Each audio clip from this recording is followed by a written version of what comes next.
Hey, it's Dorothy. Girl, I gotta tell you about the crazy night I had yesterday because I'm getting ready to go out right now and I'm like, I should fill you in before some new shit happens.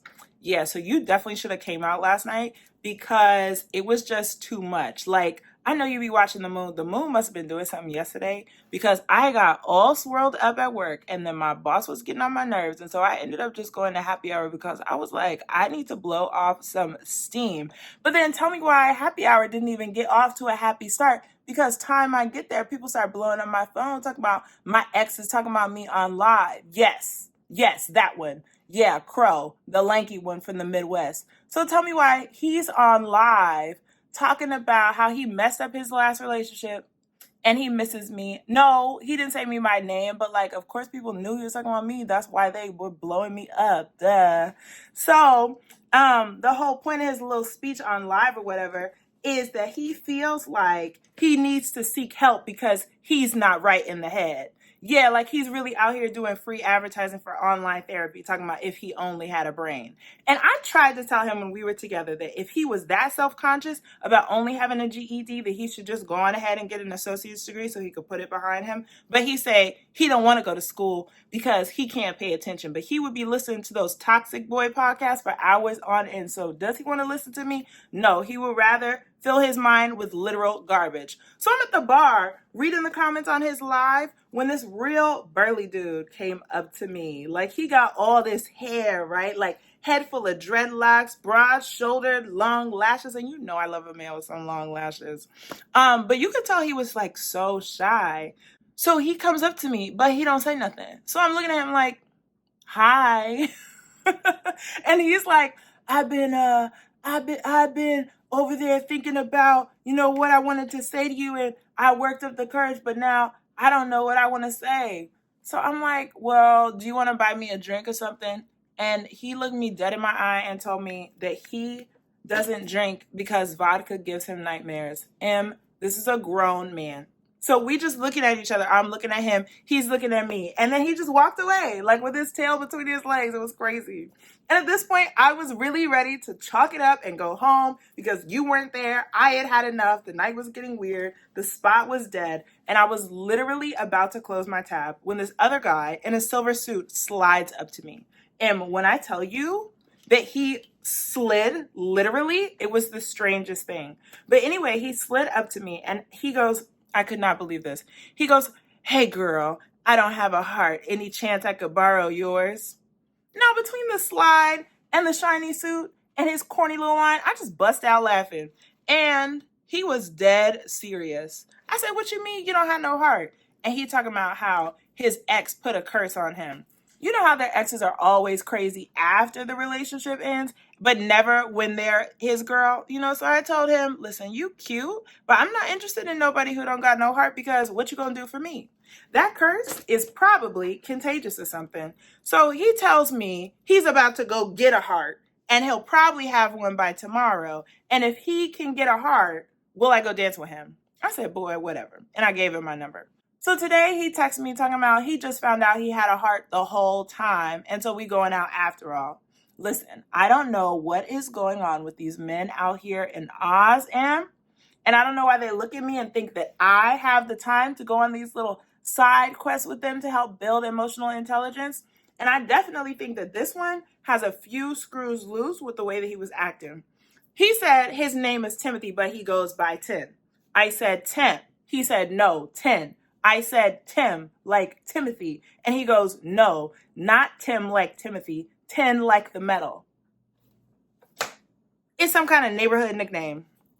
So yeah, I just need you to watch my location on Find My tonight in case I have trouble getting back home or anything. Because I swear if I go on one more bad date, I'm going to drop a house on somebody. And I mean that. You know I mean that. You've seen my chart. You know I mean that. But anyway, what do you think about these glasses? Too much? Just enough? I knew you'd say that. That's why you always in the house. Home is overrated. It's not where you live. It's where you love. Bye, M. Gotta spin.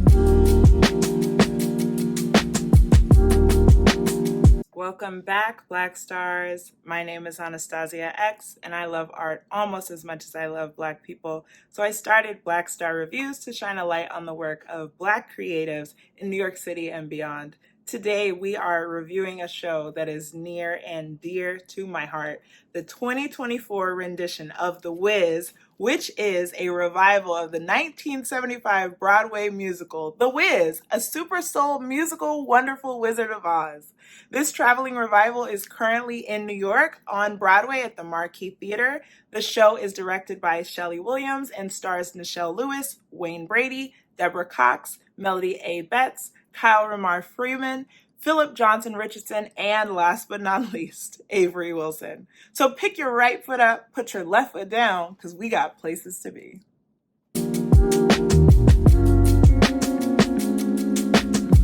If you're new here, every Black Star review is dedicated to an artist ancestor, and this one is no different. Today's dedication is to Ken Harper, and you may not know the man, but we have all benefited from his myth. So Ken Harper was born just after the Great Depression, and he grew up in the Bronx. And after high school, he started at Columbia University, but he didn't finish. He left to go join the Army. And he went overseas to Korea, and while he was there, he manned the Armed Forces radio station. And when he left the military, he ended up sticking with radio DJing, and he got hired at WPIX in New York City. So in the 1970s, Ken is that guy, right? He's playing music on the radio, he's taking calls, he's taking requests, he's keeping track of what the people want to listen to. He's got an ear to the ground, and he realizes something. 5 of the top 10 songs every week are Black. The Motown sound is selling to everyone. So Ken starts pitching an idea around town. He's thinking an adaptation of The Wizard of Oz with an all-Black cast and an all-Black sound as a TV musical. It is nearly impossible to overstate how challenging it must have been for him to garner support for what was a very far-fetched idea at the time. It would even be a far-fetched idea now. And when he couldn't get traction on the TV idea, he ended up switching to Broadway. Now, if I could sit down with Ken, I'd want to ask, hey man, why The Wizard of Oz? It could have been any classic story. What was it about this one that made you want to do a Black version? Now, in everything that I've read, Ken is described as extremely persistent. He went around to companies and producers trying to drum up some funding. And eventually, he got the backing for his idea from 20th Century Fox. And they gave him $650,000 in exchange for the movie, the record, and the publishing rights. So basically, they were going to own everything. After the show started doing numbers on Broadway, Ken bought the movie rights back from Fox and sold them to Motown and Universal so that they could make the movie. And he would be an executive producer on The Wiz, the film, which we will talk about later.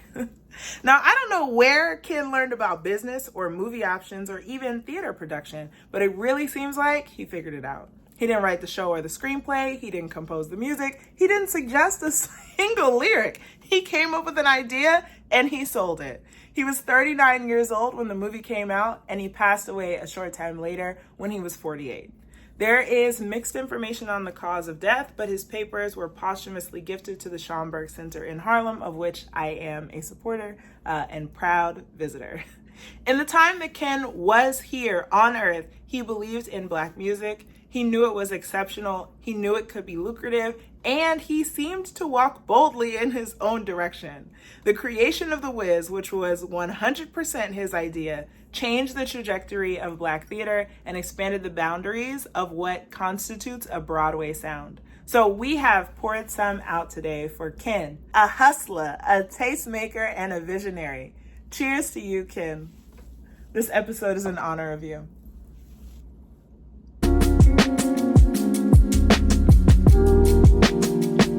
So I know I got into this a little bit with the dedication, but it has to be said again. The Wiz is a musical, sure, but it has its own story. And to be honest, before anyone fixes their lips to pitch another Wiz revival, I would like to see a Making of the Wiz documentary or limited series. Because the deeper I dig into the research, the more impressed I am that Ken's idea ever made it all the way. So our story starts in 1971. with Ken Harper, radio DJ, and the dedicatee of this episode. That's when he got the idea for a Black adaptation of The Wizard of Oz.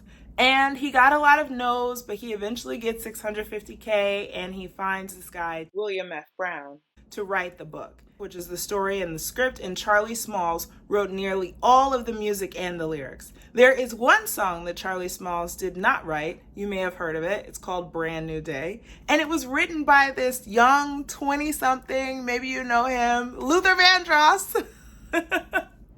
And the show and the cast kept changing and shifting up to the very last minute. For example, during the test run in Baltimore, the costume designer, Jeffrey Holder, got promoted to director. Real wild card.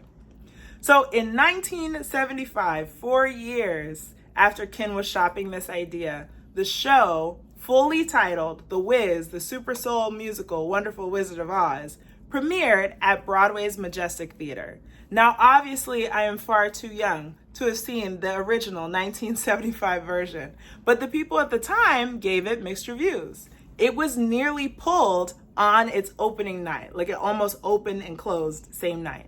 But some of the team agreed to cuts in their royalties, and they used that money to fund a round of advertising that popularized the song Ease on Down the Road, and that boosted the show's popularity. Once they saved it, it played 1,600 shows, and it won 7 Tonys, including Best Musical, before it closed. So by 1976, which was only a year after it opened, Fox had made their money back and more. That $650K they put in, they had gotten that back. They were up in the millions. But they decided that they weren't actually going to use the film rights that they had bought. Fox was concerned about a lack of crossover appeal. Where have you heard this before?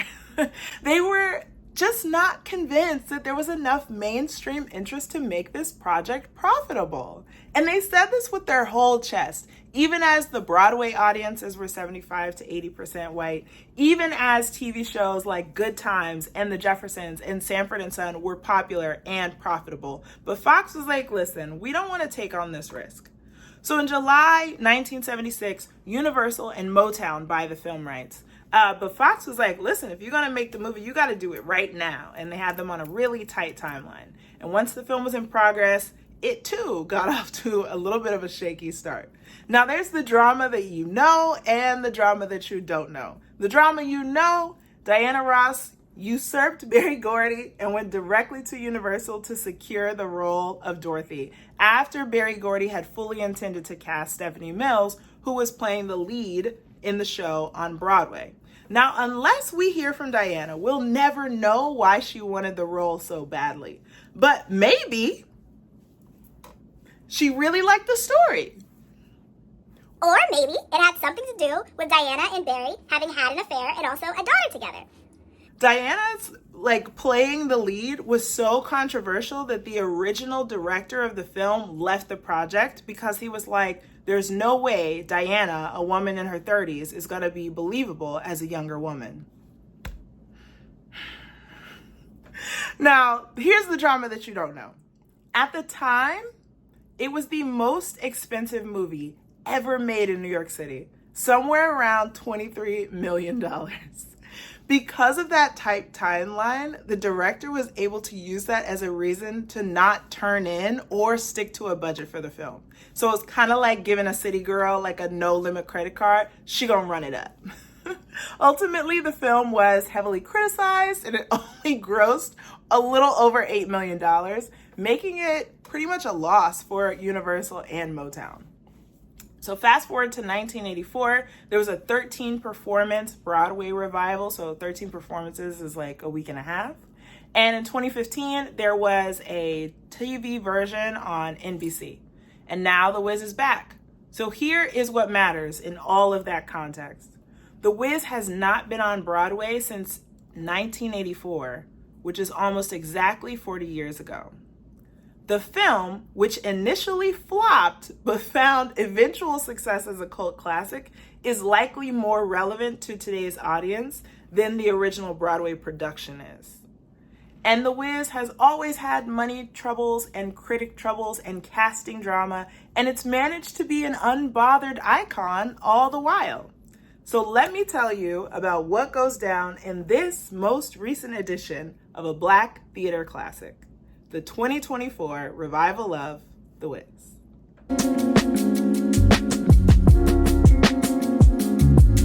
Girl, you really about to summarize a 100-year-old story as if we don't know what already happened? Well, yeah, I mean, but isn't it just like the movie, the one with Judy Garland? Actually, no. Okay, so it's like the movie with Diana Ross. It's definitely different than that one. So then it's like the teleplay thing with Queen Latifah. Yes, and also no. Fine, just go ahead and tell it then. Thank you. So the musical starts off like a redo of the original Judy Garland film. We see Dorothy living with her Auntie Em in Kansas, and she misses her parents who have passed away, and that's why she lives with her aunt. They're even able to capture the black and white aesthetic of the original film by dressing the characters in grayscale. So besides the brown of their skin, everything is drab. Blacks, whites, grays, that sort of thing. Then there's a tornado interpretively performed by dancers in velvety suits, and Dorothy is spirited away. She lands on the street in a New Orleans-style second line, but everyone is dressed in day-glow brights. And for Dorothy's part, her previously black and white outfit has been colorized to the classic blue. So Ada Pearl, Good Witch of the North, in a jacket that looks like something Bisa Butler would make if she ever turned her quilts into wearable art, welcomes Dorothy and thanks her for killing Eva Mean, the Wicked Witch of the East. Dorothy's number one concern is getting back home, but Ada Pearl can't help, and she calls her sister Glinda the Good Witch of the South. Ada Pearl and Glinda advise Dorothy to visit the Wiz in Oz and ask for his help. They also give her Eva Mean's magic shoes, which are a pair of sparkly silver Chelsea boots, and they tell her to follow the yellow brick road, which will be marked by golden guards along the way. Dorothy sets off and meets an acrobatic scarecrow who had been cursed by the Wicked Witch, leaving him brainless. Together, the two meet the Tin Man, rusted in the forest, after commenting on Eveline's karaoke performance of Killing Me Softly, and then the three of them meet the Lion. The Lion was the spoiled boy child of his pride until Eveline trapped his whole family and sold them to the circus, leaving him alone in the forest with no friends, but fantastic hair. The group is easing on down to see the Wiz to ask to go home, get a brain, get a heart, and get some courage in that order. Along the way, they use Dorothy's magic shoes to fend off some evil bird-like creatures called Kalitas and escape the leisurely clutches of the Poppies, who want them to be lazy and do face masks. When they arrive at the Emerald City, the Wiz, who is both a metropolitan ruler and a headlining cabaret performer, has been expecting them. He assures them that he'll be able to deliver on all they need, but he just needs for them to kill Eveline first. So off they go to Eveline's factory, where she's trapped people under her spell to work around the clock with no rest. It's unclear what the factory produces, but there's definitely a lot of buckets, and work has been stalled because it's been leaking raindrops ever since her weather-controlling sister was killed by Dorothy and Dorothy's house. So to escape from Eveline's sinister clutches, Dorothy takes one of the leak-catching buckets, pours it on Eveline, and Eveline dissolves into a wisp of smoke. Everyone is freed from her spell, and our heroes head back to Oz to claim their promised rewards from the Wiz. But they find him packing up on his way to his next gig. He offhandedly admits that he's not magic, he never could have helped them, and y'all got it. In other words, kick rocks. Glinda appears to console Dorothy, helping her to see, as older, wiser adults like to do, that they had all they needed all along. The Scarecrow's good ideas, the Tin Man's care for others, and the Lion's fearlessness were there the whole time. And the only thing stopping Dorothy from going home was to believe in herself. Because after all, the hard stuff is there to let you know how good you got it. Dorothy sings Home, the ultimate power ballad, and is whisked back to a Technicolor Kansas with a newfound sense of self, home, and family.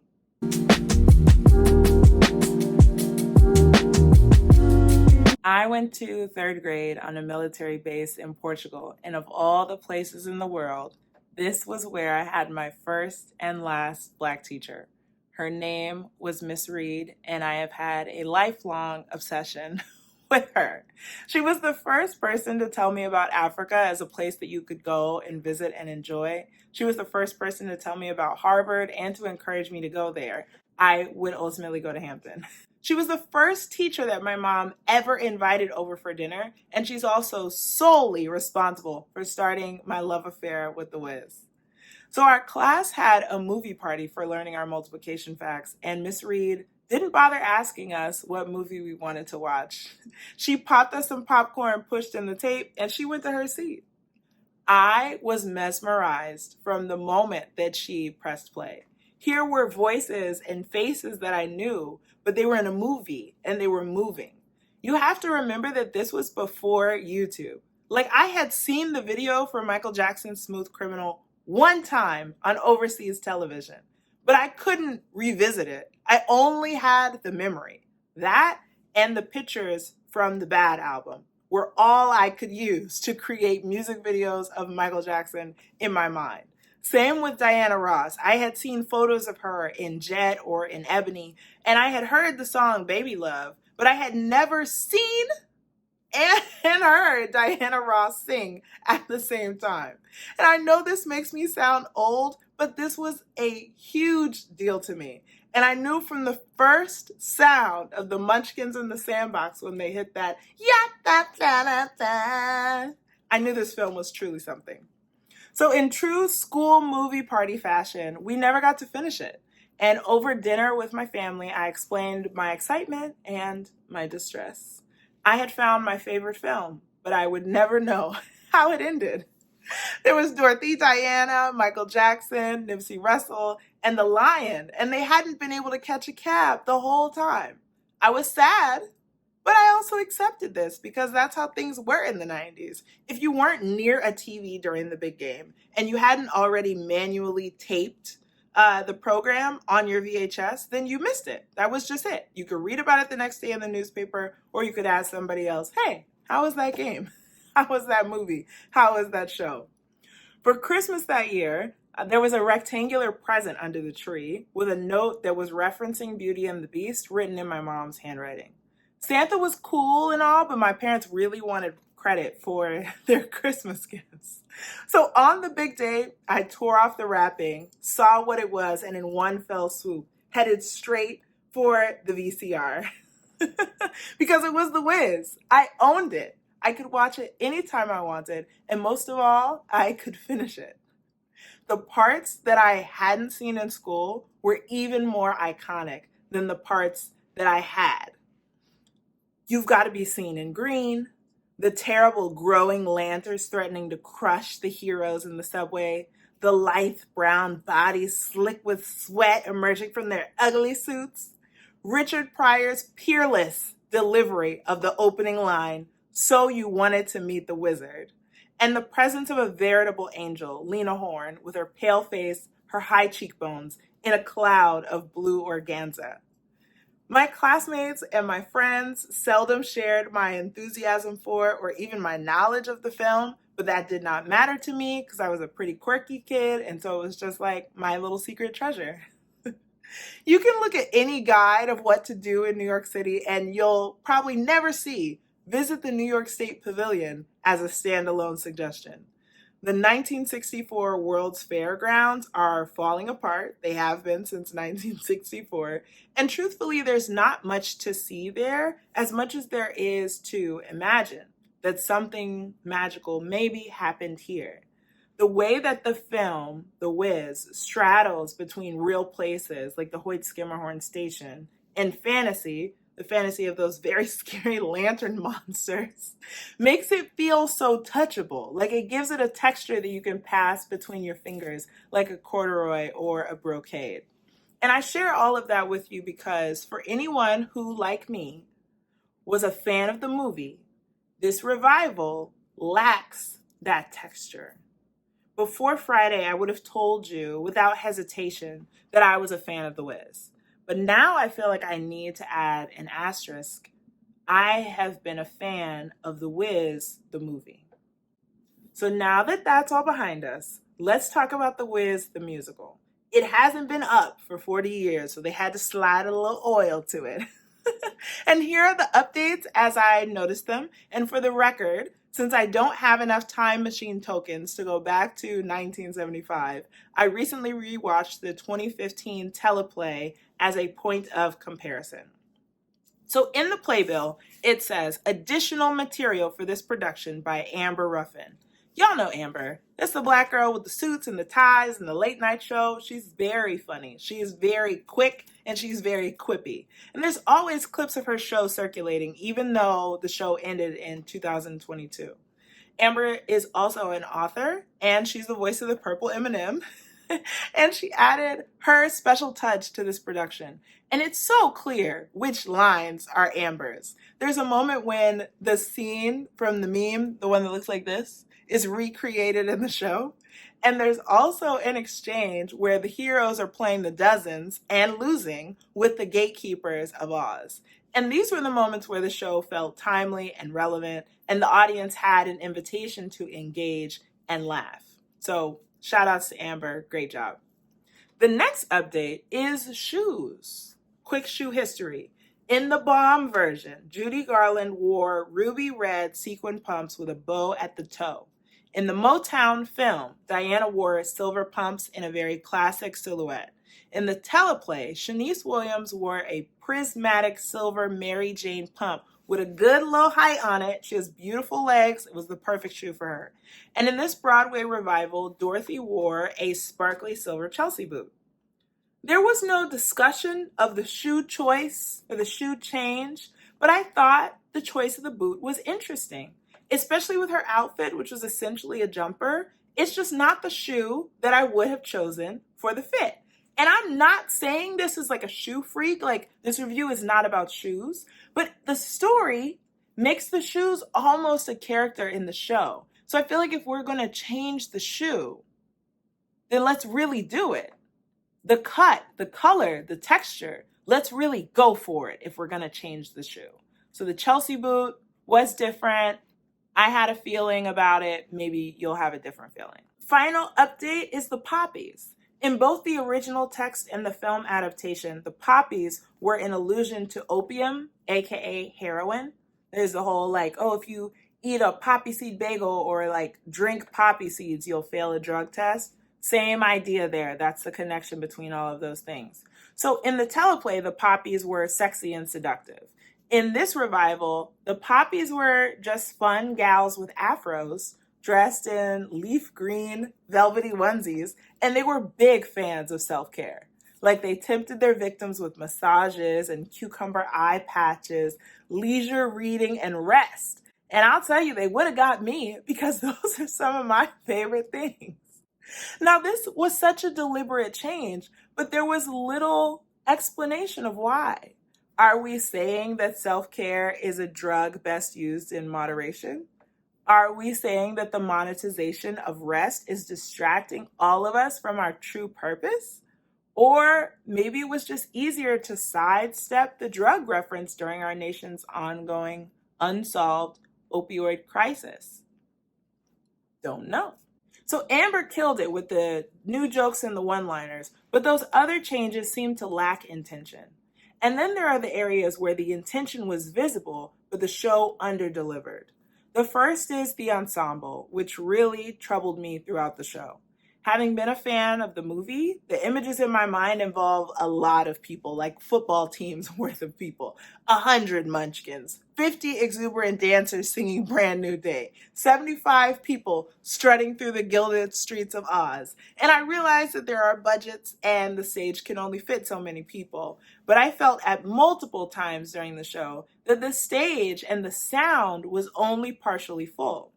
During the Tornado Ballet, which is a scored song that has been a part of the show since its very inception, there were less than 10 people on stage, and the tornadoes were scaled down at one point to just 3 dancers. So the lack of presence, combined with the suits they had on, which were like gray velvet and they had a flap that connected from the wrist to the ankle. They looked more like flying squirrels twirling around on the stage to me than they did like tornadoes. In the number He's the Wiz, which is sung by the Munchkins, there was a group of about 7 to 9 men right in the center of the stage singing background. And at one point, they had a few phrases of the song to themselves, and it was sung in unison. And I'm like, where's the harmony, right? Like, where is the vocal arrangement? I came here for my neck to tingle. I came here for my arm hairs to stand on end. I thought I was going to really be overcome with sound. In lieu of a yellow brick road on the stage, which I think could have been executed a number of ways, number one being projection, there were men dressed as guards, kind of marking the path as it moved. So you can think of these guards as like HBCU drum majors, where the school colors are black and gold. They've got little staffs and they hold them out to mark the path. Now, y'all know I went to Hampton. I have seen many a drum major in action. And if you didn't go to an HBCU or you've never had the pleasure, then I would just suggest rewatching Baychella, aka Beyonce's Coachella performance. I'm talking high stepping, hitting a split, precise motion, and also chaotic energy. You never know what the drum major is going to do next. But these golden guys were giving more like Buckingham Palace, like stoic, silent, moving very slowly so that you wouldn't even catch them moving at all. And these characters are featured in the promo for the show. Like outside the theater, there are all these big posters of all the different characters. So it was weird to see them featured on the poster and then to get to the show and see them doing very not much. Now for the final place of underdelivery, I'm going to get a little philosophical. The final place of underdelivery for me was camp. When the Brooklyn Museum did their Africa Fashion exhibition in 2023, there was this quote that I wrote down. And for context, the person speaking is Aurora James, and she is discussing her look for the 2019 Met Gala. The theme that year for the gala was camp, and the partygoers were invited to read Susan Sontag's Notes on Camp as a literary mood board to plan their outfits. So Aurora writes this about choosing her outfit. Sontag's Notes on Camp focus largely on groups that have had the privilege of access to man-made synthetic materials, sequins, Swarovski, tulle. The Black narrative seems to be missing from her notes.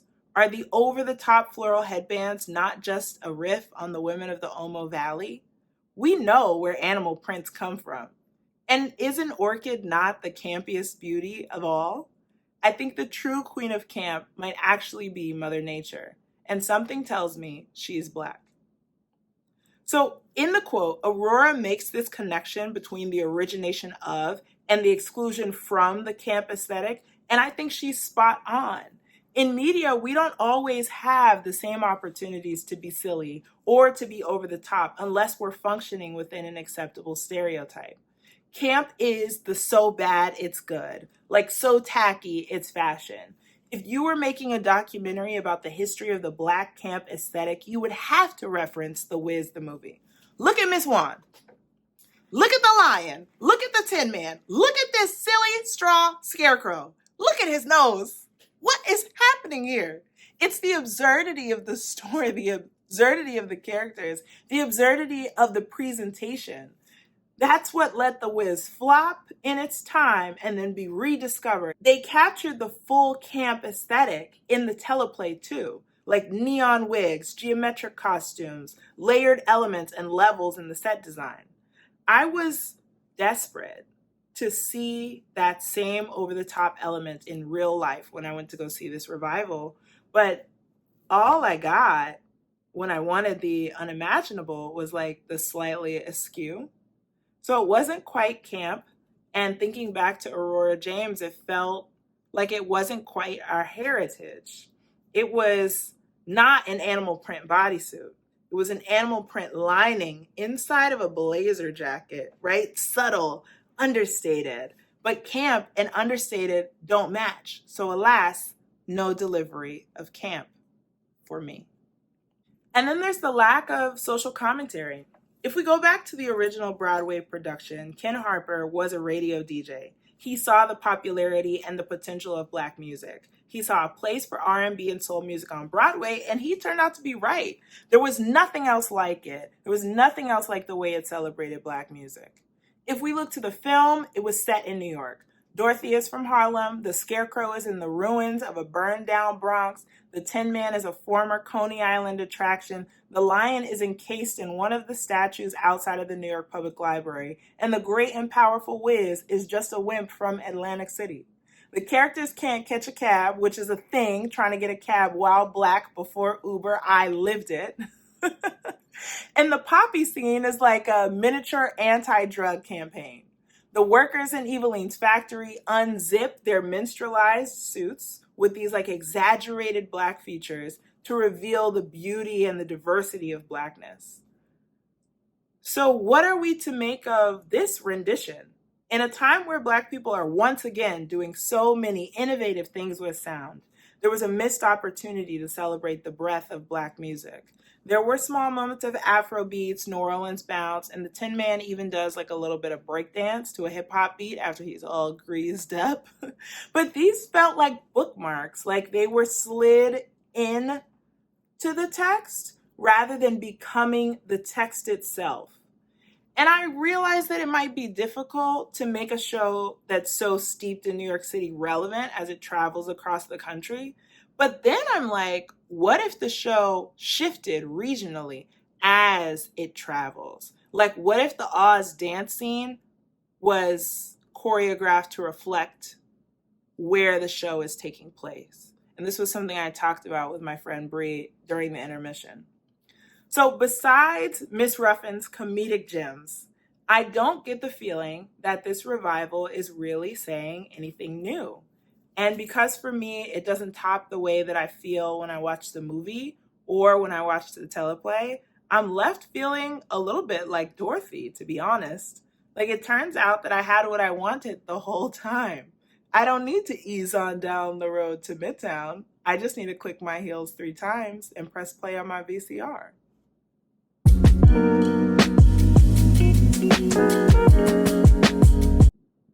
Friends, we have arrived at the review, the punctuation mark of this program. The Wiz is a story that's been misunderstood since the very beginning. On the first night of its original run, it was in danger of closing. When the movie was made, the studio lost millions. And now it's in New York. It opened on April 17th, and in June, I was still one of the first people I knew personally to go see it. There is a pesky rumor going around that it's not doing well, but that doesn't seem to be based on numbers. According to Deadline and Broadway League, The Wiz had 4 sold-out previews, and the only other shows that exceeded its gross sales are exactly the ones that you'd expect, like the family-friendly flagship shows Wicked, Aladdin, Lion King, Hamilton, and then similarly, the new musicals, Hell's Kitchen and Cabaret at the Kit Kat Club. But The Wiz is outgrossing at least 20 other shows, and last week, The Wiz was at 92% capacity. So the not doing well diagnosis, it doesn't really jive with the sales data. Ticket sales are only one data point though, and the more important data point here on this channel is stars, Black stars. So I am giving The Wiz on Broadway in 2024 2 Black stars. The leads, Nichelle Lewis, Avery Wilson, Phillip Johnson Richardson, Kyle Ramar Freeman, they carry the show. The fact that Kyle never once, not a single time, tripped over his tail while doing the kickball change on Ease on Down the Road was impressive. I was holding my breath for you, Kyle. Quick on the feet. Avery Wilson, known for his vocals, truly an amazing singer, but he really shows out by removing all of the bones from his body and then just wobbling around the stage as if he is truly made of straw. I found it extremely impressive. He also can do a backflip, and he's over 6 feet tall. Shocking and very cool. Wayne Brady is always gonna Wayne Brady. The man is a master of the stage, and it's such a joy to watch him perform. I didn't get to see Deborah Cox the night that I went, but I know she blows the house down. And finally, Miss Nichelle Lewis, she can do the sweet whispery notes like Diana does, but she has like some gumption to her, and she could get down into like a growly lower belly note and just as fast switch it up and hit the rafters. So I am sure that we will hear more of her after this run finishes. The leads and the legacy of this show deserve commendation. Plus, it was just really cool to hear these songs performed by a live band and orchestra. But the production lacks both general polish and, like I said before, an updated message. At one point, while Nichelle was singing, you could hear someone else's mic on backstage. And during Brand New Day, there was an ensemble member singing a solo that couldn't be heard at all because her mic wasn't on. There was a 5-minute period during the second act where the curtain closed and the audience was given no explanation for the delay. When Wayne Brady came out after the delay, he made a joke about it and like we all moved on. But it was strange. None of these things is worth mentioning on their own, but the fact that they all happened in one night is unsettling. Plus, it made it very difficult for me as an audience member to relax into the show and let myself be transported. I kept worrying that something else off script was going to happen. I was really hoping to walk out of the theater feeling like I had after Jelly's last jam, just absolutely overcome by the talent and the musical arrangement of the show, dying to tell everyone about it.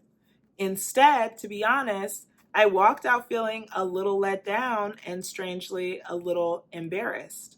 But what I've learned from diving into the history of this show is that it's a story that's resonated with millions of people over time. It's a star-making machine for the performers who are cast, and it has always invited a little tussle.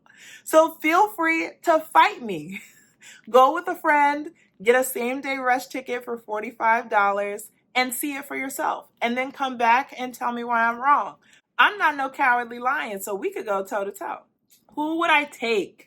I would not take a Broadway snob to this show. My friend Bree and I kept wondering, why are their forehead mics so visible and so low? Is this like a Band-Aid thing where they don't come in the right colors? You know, it's flesh tone colors, or is it something else? So no theater snobs, because I think they'll tear the show apart from vocal arrangement to choreography to the technical aspects. So just have the theater snobs stay home and watch the teleplay. They will probably prefer that. I would take the kids because this is a family-friendly show. There's no sex or low-hanging innuendo, obviously no nudity or substances, and the very little violence, which may be a kick, is like no worse than a cartoon. I personally am going to take some out-of-towners. I have 7 cousins coming to visit me from down south. This is only a small fraction of the total cousins that I have. And I cannot wait to see it with them. I'm hoping that Deborah Cox will be there so that they and I can get the full experience. And in that same vein, community and church groups. Get a bus, round up your people, make a day out of it. Finally, I would take anybody who wants to see continued investment in big-name Black stories on Broadway. I was supposed to see a show at the Apollo last month that opened and closed on opening night. The funding fell through. I never got to see it. This is not uncommon with shows and stories that money people, not many people, money people see as niche, because it's kind of like an algorithm. The more you watch, the more they'll show you. So take a wallet warrior. Take somebody who knows how to vote with their pocketbook. Where to go after? I have the best news. I found another Black-owned restaurant in Midtown, and it's just down the block from the Marquis Theater where the Wiz is. This one is owned by a Black woman, Jasmine Gerald, and it's a Caribbean French restaurant. They've got a mean espresso martini, which I always need after an 8 p.m. show, and they don't just have oxtail on the menu, they have pulled oxtail on the menu. Ladies, this means no gravy under your fingernails. It also means you can eat good on a date without having to suck on a bone right in somebody's face. The restaurant is called Samer, which means love each other, and I think that's very cute. So in closing, go see The Wiz and grab you a reservation at Samare. This was probably more than you asked for in terms of review, but this story is deeply important to me, so I had to get specifical on ya. Thank you all for watching the sweet 16th episode of Black Star Reviews. I am very sorry about the 3-week break between episode 15 and 16. It caught me just as off guard as it caught you. I cannot wait to see you next time, which is hopefully sooner rather than later. If you enjoyed this review, please remember to subscribe to my channel and follow me on Instagram and TikTok. In the meantime, I am sending you black love and starlight. Believe in yourself like I believe in